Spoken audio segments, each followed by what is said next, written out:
જય શ્રી કૃષ્ણ. પ્રિય વૈષ્ણવજનો, આજે આપણે પુષ્ટિ સત્સંગ સાગર ચેનલમાં આવતીકાલે કુંજ એકાદશી, તો તેની ભાવના આપણે સમજશું.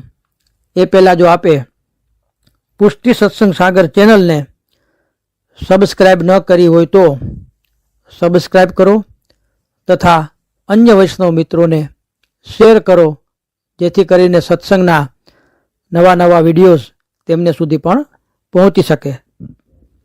હવે આ કુંજ એકાદશી એટલે હોળીના 40 દિવસમાં જે એકાદશી, છેલ્લી એકાદશી આવે છે આ, અને ડોલ તિબારીથી લઈ અને એની કુંજની સજાવટ કરવામાં આવે છે. નિજ મંદિરથી લઈને ડોલ તિબારી સુધી આંબા, કેળ, ચીકુ, વિવિધ ભાતના લતાન પતાનથી કુંજની સજાવટ થાય છે અને એમાં ઠાકોરજીને પધરાવીને ભારી ખેલ થાય છે. તો ફાગણ સુદ 11ના દિવસે કુંજ એકાદશી, આ દિવસે અભ્યંગ અને ભારી ખેલ થાય.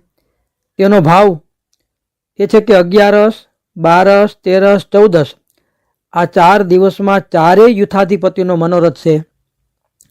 તેમાં પ્રથમ કુંજ એકાદશીના દિવસે શ્રી સ્વામિનીજીનો ખેલ છે. અભ્યંગ શ્રી સ્વામિનીજી કરે છે. મુકુટ કાછડીનો શિંગાર ધારણ કરાવે છે. જેવી રીતે મોર કલા કરીને રસદાન કરે છે, તેવું જ વ્રજ ભક્તોને જતાવે છે. નિકુંજના ભાવથી માનાદિક વિહાર છે. તેથી જ અષ્ટસખાના શ્રી ગોવિંદ સ્વામીએ એ ધમાર પણ ગાય છે કે તે મોહન કો મન હૈરો તો બિન રહ્યો ન જાય. તો આ પછી દિવસથી શયનમાં પણ ગુલાલ ઉડે છે. નકર હોળીના દિવસોમાં રાજભોગમાં જ ખેલ થઈ જાય, પણ હવે કુંજ એકાદશીથી હોળી લગી શયનમાં પણ અબીર ગુલાલ ઠાકોરજીને ખેલાવાય છે. તેથી શ્રી સ્વામિનીજીની કુંજમાં આખી રાત રસરૂપ હોળી શ્રીજી ખેલે છે. આ ભાવથી કુંજ છે. આ દિવસથી ડોલના કીર્તનની શરૂઆત થાય છે. કુંજ એકાદશીથી ડોલ લગી ડોલના પદ ગવાય છે. જે એથી કે ડોલ અત્યંત રહસ્ય લીલા છે. હિંડોળાની જેમ કુંજની 11થી અત્યંત રહસ્ય લીલા છે. તેથી ડોલના પદ ગવાય છે. ફાગણ સુદ 12 એકાદશી પછી ના દિવસે શ્રી યમુનાજીના ભાવથી ભારી ખેલ છે અને શયનમાં ગુલાલ ઉડે અને શયનમાં પણ ડોલના પદ ગવાય છે. ફાગણ સુદ 13ના દિવસે શ્રુતિરૂપા શ્રી ચંદ્રાવલીજીના મનોરથથી ખેલે છે અને શયનમાં ભારી ગુલાલ ઉડે છે અને શયનમાં પણ ડોલના પદ ગવાય છે. અને ફાગણ સુદ 14ના દિવસે કુમારિકા વગેરે બધી સખીઓના ભાવથી ખેલે છે અને અતિ ભારી ગુલાલ ઉડીને ડોલ ગવાય. અને ક્યારેક 14ની હોળી હોય ત્યારે પણ આ જ ભાવના સમજવી. તો આ રીતે ઠાકોરજી ને કુંજની અંદર પધરાવી અને ખેલ થાય છે.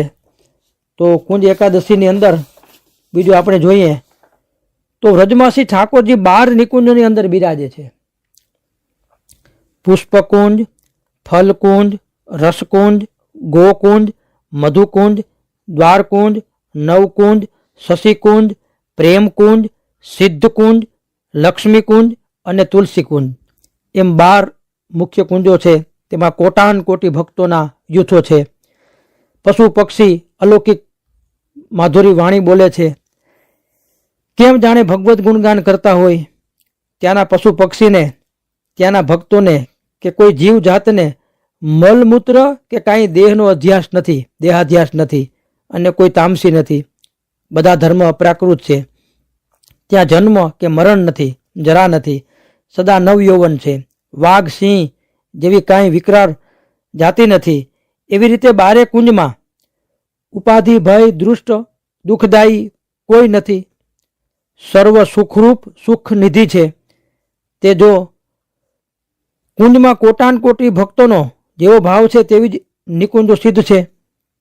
નિકુંજમાં ક્ષણે ક્ષણે નૂતન પ્રકારની ભૂમિ નિકુંજના ભવનની વિચિત્ર સજાવટની ભક્ત લીલા સામગ્રી સહિત બાગ બગીચા હિંડોળા જલવિહાર સુગંધીવાળા હોજ ફુવારા વગેરે ઋતુ અનુસાર તમામ લીલા ભવનો મળી અને નિકુંજ કહેવાય છે. મંગળા નિકુંજ, શૃંગાર નિકુંજ, અભ્યંગ નિકુંજ, વસ્ત્ર નિકુંજ, ફૂલેલ નિકુંજ, અત્તર નિકુંજ, સામગ્રી નિકુંજ, તેની પેટા કુંજોમાં કરોડો સામગ્રીની ન્યારી ન્યારી નિકુંજો, દરેક નિકુંજના અગણિત ભક્તો, તમામ ક્ષણે ક્ષણે રૂપ રસ ભાવ રંગ સુગંધ અને શૃંગાર પણ બદલાય છે. ફૂલ ઘરમાં કરોડો રંગોના ફૂલો, તેવા જ બગીચા, તેમાં દરેક પ્રકારના બગીચા, તેમાં કોટાન કોટી યુગલ સ્વરૂપો, માનકુંજ, હિંડોળા કુંજ, રથકુંજ, સાંજી કુંજ, દાનકુંજ, રાસકુંજ, અન્નકૂટ કુંજ, આવી રીતે કોટાન કોટી લીલાની કુંજોની ભાવનામાં સ્વરૂપાનંદમાં ચિંતનવનમાં મન ડૂબાડી દે છે. આવા સાક્ષાત દર્શન લીલામાં આ દેહથી ક્યારે થશે તેની જ દિન રાત તૃષ્ણા રહે છે. તેનું સતત ચિંતન અને તાપની જરૂર છે. બાકીના કરોડો સાધન બળથી પ્રભુની લીલાના દર્શન દુર્લભ છે. જીવ ઉપર અનુગ્રહ માત્ર એકનો જ હોય. શ્રી વલ્લભાચાર્ય દેશી મહાપ્રભુજી વિરહનું દાન કરે તો આ સંસાર ફીકો લાગે અને આ જીવને લીલા રસમાં મગ્ન બને. શીતકાલ કુંજ, ઉષ્ણકાલ કુંજ, ફાગ વિલાસ પાવસ ઋતુની વિહાર કુંજ, આવી કુંજોનું વર્ણન જો આપણે લખવા બેસીએ ને કલમથી તો કરોડો યુગો વીતી જાય ને તો એ પૂરું જ ન થાય, એનું વર્ણન ન થઈ શકે.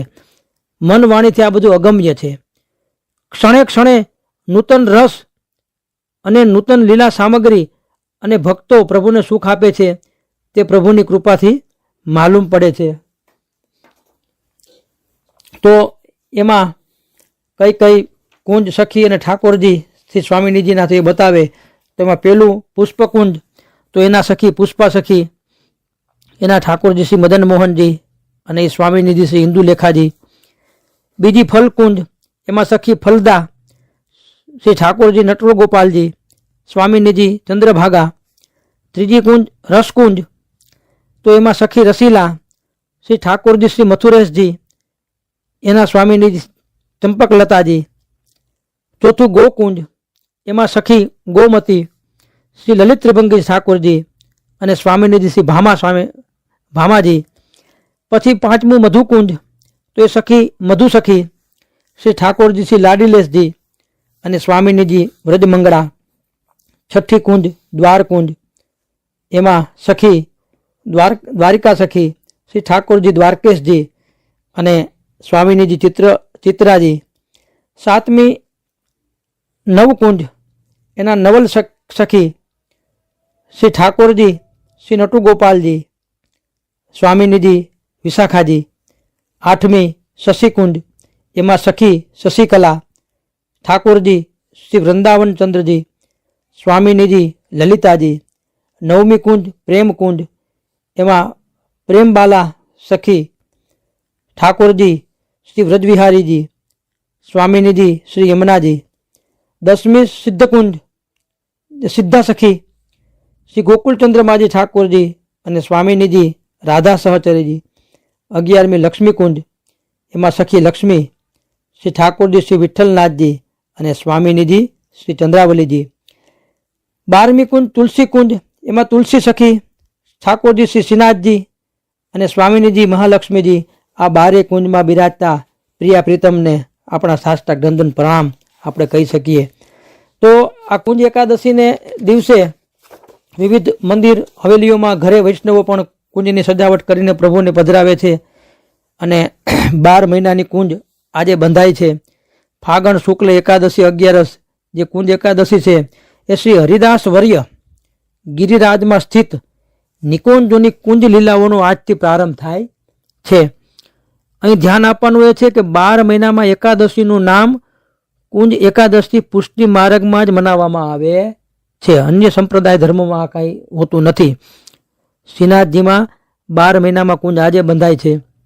રાજભોગમાં પધરાવાનું કારણ હોરીનો ખેલ, કુંજ નિકુંજની લીલા મધ્યાહન સમયે બપોરે થાય છે.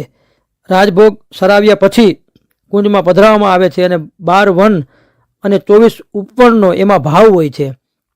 વિશેષ આજે કુંજ એકાદશીના દિવસે વિક્રમ સંવંત 1549માં આચાર્ય શ્રી વલ્લભાચાર્યજીને શ્રીનાથજીએ આજ્ઞા કરી હતી કે મેં ગોવર્ધન ધર સ્વરૂપ गोवर्धन में प्रकटित भयो हूँ, हरिदास वर्य गोवर्धन में मेरो मिलाप होय गो। कुंज एकादशी अभ्यंग थाय तेनो भाव ए छे कि आजथी 4 दिवस 4 युथाधिपतिनी सेवा होय छे। डोलना कीर्तन पण चालू थई जाय छे। पृथक पृथक डोल 4 स्थान में झुलावता आ 6 दिवस डोल राजभोग अने शयन सन्मुख गवाय छे। तेनो भाव राजभोग अने शयन भोग में निकुंज लीला थाय। તેથી ડોલ પણ 6 સ્થાનમાં નંદાલયમાં, યમુના પુલિનમાં, નાયક ગિરિરાજમાં, કુંજમાં ફક્ત આજે જ ડોલની પહેલા શ્રી નવનીત પ્રિયાજી શ્રીજીની ગોદમાં બિરાજે છે। શ્રી સ્વામિનીજી ભાવભાવિત લીલા દર્શન માટે બહુ અદ્ભુત લીલા છે। પ્રિયા પ્રીતમ સાથે ફરવા એટલે કે ઘૂમવા વિચરણ કરવા પધારે છે।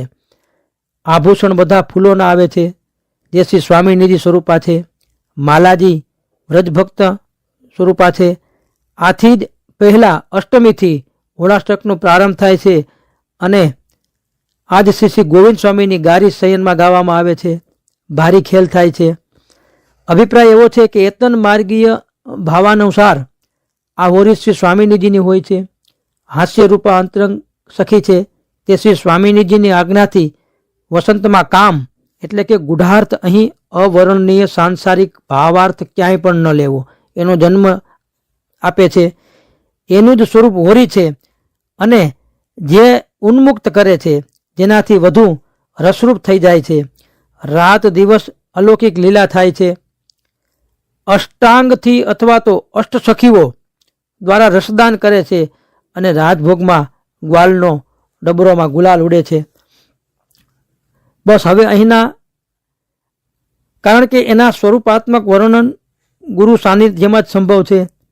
આ સમયે ફક્ત એક જ વાત યાદ આવે છે કે કૃષ્ણ જગત ગુરુ અને એ જ વંદનીય છે, જેમણે ગીતામાં કહેલ એ શબ્દ મુજબ, અર્થાત જ્યારે પણ ભૂતલ ઉપર ધર્મની હાનિ થાય એટલે હું અવતરીશ થઈ। તો આ રીતે કુંજ એકાદશીની અંદર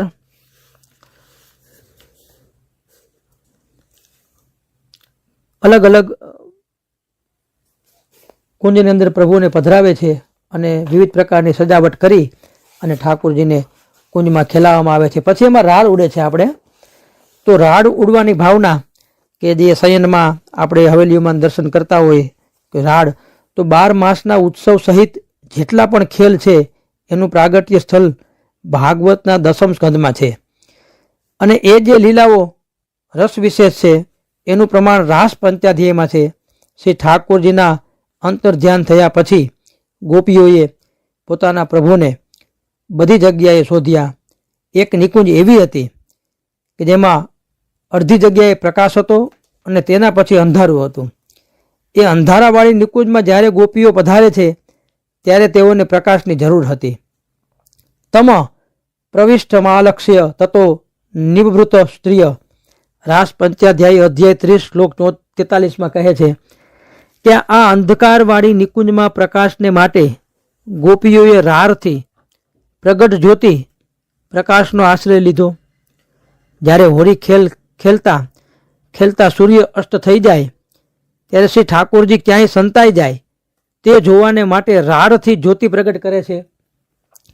આ જ્યોતિની સુંદરતાનો આભાસ પૂર્ણ ચંદ્રની આકૃતિમાં હોય છે, એથી એનો ઉપયોગ કરવામાં આવે છે। હોળી ખેલમાં ફૂલફાક જેવી ક્રિયા સુધારાવાદી વ્યક્તિઓનો વિચાર છે, બાકી ફૂલફાક ખરેખર ક્યાંય આપણે હોય જ નહીં। જે વાસ્તવિક રંગોનું મહાત્મ્ય નથી જાણતા ને તેઓ ફૂલની હોળીને ફાક ખેલે છે। વ્રજ ગોપીઓએ તો રંગની હોળી ખેલી છે। રાડ ઉડવાની જ્યોતિમાં શ્રી ઠાકોરજીના મુખ ચંદ્રની આભાનું દર્શન થાય છે। અહીં સંયોગ રસની લીલા છે, એને વિરહ અથવા વિપ્રયોગ માનવામાં આવતો નથી, કારણ કે સંયોગમાં વિપ્રયોગના લક્ષણ આવતા નથી અને હોળી રોમ રોમથી સંયોગ રસનું સ્વરૂપ છે।